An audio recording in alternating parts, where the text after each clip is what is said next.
Bonjour tout le monde, j'espère que vous allez bien et que vous passez une très bonne journée.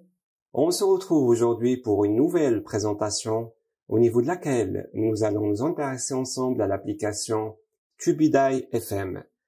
Une application qui nous permettra non seulement de pouvoir consommer du contenu musical directement sur notre appareil, mais bien plus encore. Donc restez jusqu'à la fin de la présentation.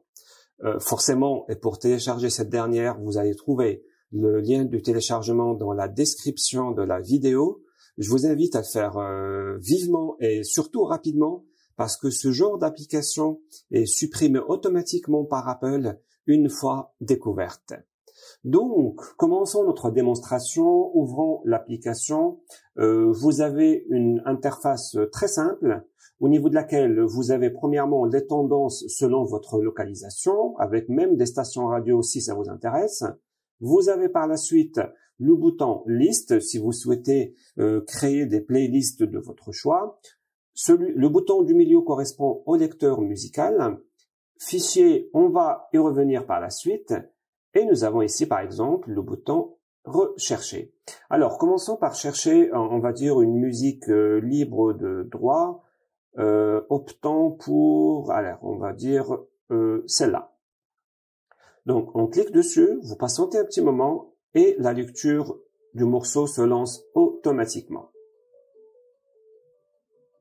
Forcément, vous avez les petits boutons suivants, précédents, lecture aléatoire. Même vous pouvez activer les sous-titres si vous voulez. Même en verrouillant le téléphone, la lecture de la musique ne s'arrêtera pas.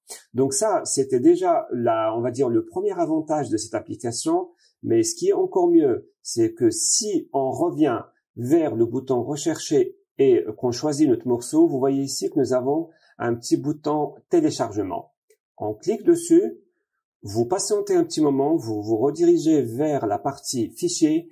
Et puis là, vous voyez que votre morceau a été intégralement téléchargé et que désormais, vous pouvez l'exploiter sans pour autant avoir recours à votre connexion Internet. Démonstration à l'appui, désactivons le Wi-Fi, cliquons sur le morceau. La lecture se lance automatiquement. Vous pouvez même interagir avec votre Dynamic Island si votre appareil est équipé de cette dernière. Et vous constatez quand même, en verrouillant le téléphone, l'application ne s'arrête pas. Donc, c'était tout pour cette présentation. J'espère que la vidéo vous aura plu. Si c'est le cas, un petit pouce bleu, ça fait toujours et énormément plaisir. Des questions, des propositions ou des remarques, j'en suis preneur.